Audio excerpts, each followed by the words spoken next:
Hi, I'm Fraser Allen of ICLG.com. Joining me today is Trip Chong, a Director of Business Development at Broadridge, a provider of advanced technology and operations, communications, data and analytics solutions for the financial services industry and businesses. Hi there, Trip. How are you today? I'm very well, Fraser. Lovely to be here. Indeed. So today we're going to talk about the role of data in class actions, which is clearly a large practice area for Broadridge and an area that your company has a lot of expertise in providing data solutions for. Um, would you say that at the moment in the market, the role of data is a nice to have, or has it yet become an essential? Yeah, well, everything starts with data. So I'd say for the purposes of monitoring and filing class actions, data is essential. And I think a good starting point for data relating to class actions is to firstly be able to access the data, and perhaps more importantly, to be able to access the right data.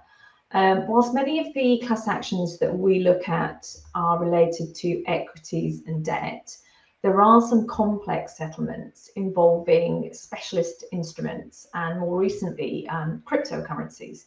So it's important to have access to all of that data to be able to capture all future recovery opportunities. I think that's another important point to make here. If institutions choose to outsource class actions to a specialist provider, data will essentially underpin that service. So we have the capabilities to access the data through secure data transfers, and also we leverage our existing established relationships with custodians and data providers. And we also have the expertise in being able to work with this data, so it's in good shape to be able to file claims to maximize the recoveries for our clients. And what I mean by this is that once we've received the data, it's vital that the data then undergoes a robust QA process. So all the claim submissions are complete and accurate. So understanding the data is essential in being able to ensure the data fits the requirements prescribed by the administrators and the law firms and the funders that are bringing these types of cases. So I would say data is essential, but equally so is expertise in data management and interpretation to really truly benefit from ensuring investors are receiving back what they should be. Now, obviously, data, as you say, is becoming an essential now. And in view of that, it is inevitable, perhaps, that people involved in claims who normally do not have contact with this type of process, they're going to face problems, they're going to face challenges. What would you say are the biggest pitfalls that can be faced in data-related class actions disputes? And what are the biggest pitfalls related to the data aspect when claims are being filed? Yeah. So if claims filing is being undertaken in-house, so without the services of a specialist provider, I think there can be a number of data challenges to navigate. And perhaps one of the most important factors to consider is data retention. So where institutions will need to look either in-house or to their data provider. So this would mean knowing what type of data is accessible, the volume of the data, and also the length of the data. For example, some class periods, particularly for the most complex cases, can run over 10 years with thousands and thousands of relevant identifiers attached to them. And most financial institutions only keep data records for about 7 years. So if there is a data gap, will there be a means to be able to retrieve this data from another source, perhaps? And just another additional point, actually, while we're talking about complex cases, like antitrust and cryptocurrencies, the ability to be able to provide the right data is challenging as there's just so much of it, for a start. and it's actually quite difficult to understand for most people anyway. And also some of the filing processes can differ. And a good example of this is when we saw the US FX claims a few years back, and there were two different filing options. And the first was where institutions could rely on data held by the defendant banks and use that data for the purposes of filing their claims. And the second option was to retrieve and submit their own data. Now, what we found when we were filing these claims was that the data that the banks held was very limited.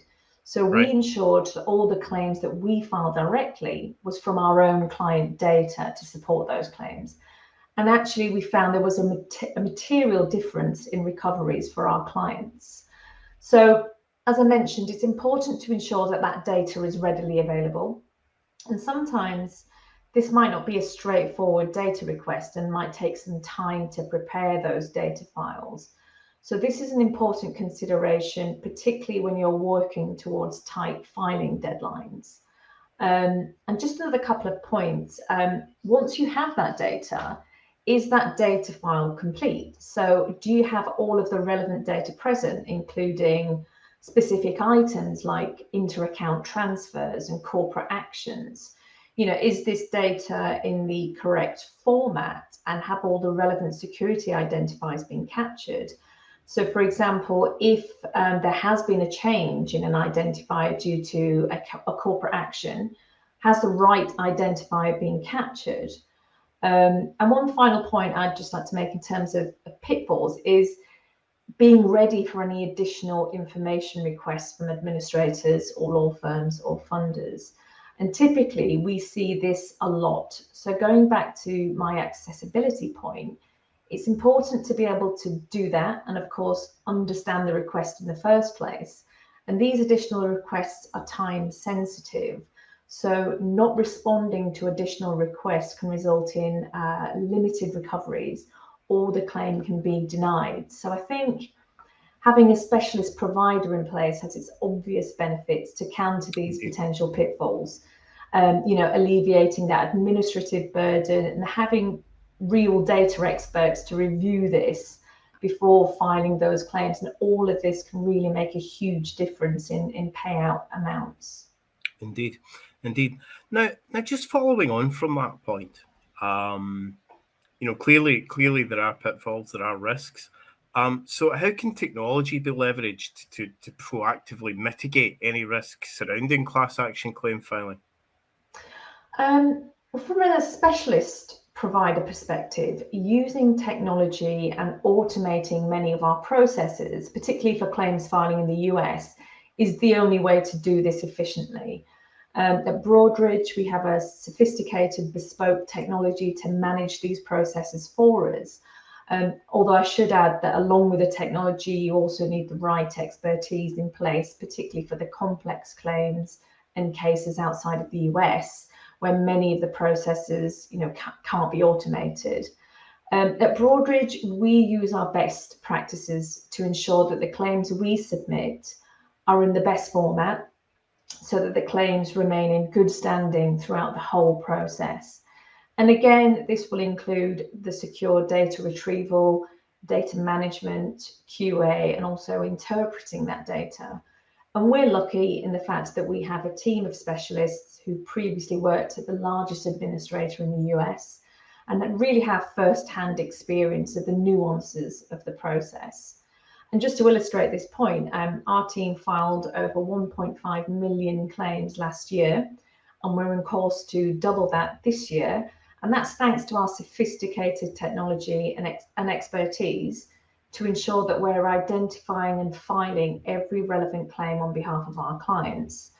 And I think one other key point in, you know, along with the technology is the custodian and data provider relationship.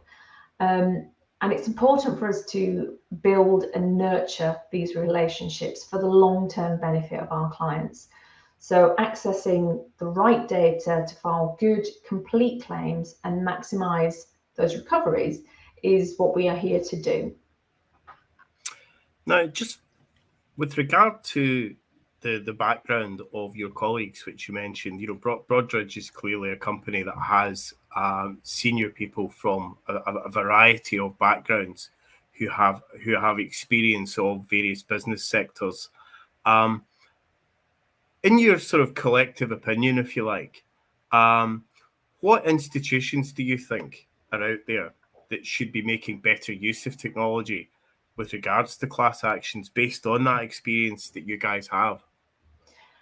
That's a great question. I think in terms of class actions more broadly, every institution should at least be looking at class actions from a monetary perspective, and also as part of an overall shareholder responsibility.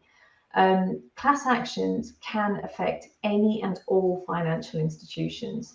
So the ability to at least monitor activity where funds have been impacted is a good starting point. Having said that, from a US settlement perspective, this is something that all institutions should be doing. The process is post-litigation and simply provides a means for investors to recover losses that would otherwise go to other investors that have filed those claims. And outside of the US, this requires expertise to navigate, but again, an awareness of impacted funds is a good way to start any decision-making process. And I would say class actions are equally important to retail investors. Again, the US settlement process provides access for all retail investors to recover their shareholder losses, which again, perhaps would otherwise not be collected. And from a retail bank's perspective, this is an excellent value-add service for their customers. In fact, we are now seeing retail investors asking more and more about this service, and I'm really pleased to say that the banks are responding. And the recoveries from a retail perspective are returned directly back into the ecosystem of a retail bank, and also increases their AUMs at the same time. And from a retail investor perspective, the funds are paid directly back into the investment plans and can make a real difference in some cases, and in others, it's a nice bonus payment to have for doing very, very little. And just going back to your technology point question, in terms of technology, many of the US processes can be automated if you have the right technology in place to manage this. And this will include a platform that captures all class action activity globally. For example, our in-house research manager houses over 10,000 historic and live cases. So developing technology in-house is great, but this can be costly and very resource heavy. And as you mentioned earlier, we have some key people in our team that have, are securities litigation lawyers and have worked in the industry for many, many years. So that expertise element is obviously required as well. And also, institutions would need to ask the question of, well, is this a core service for us? Is this something that we can really, spend that time and money on? So I think outsourcing this to a specialist provider like Broadridge is the best way to ensure that all of this is covered efficiently and effectively. Well, thank you very much for your comments today, Trip. It's been very, very interesting talking about these topics.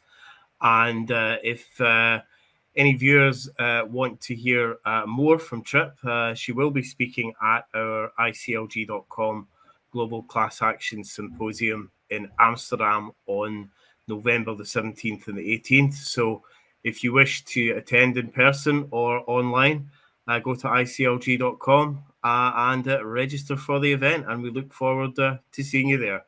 Thank you very much, Trip. Thank you. Thank you very much. Thank you. Bye-bye. Bye.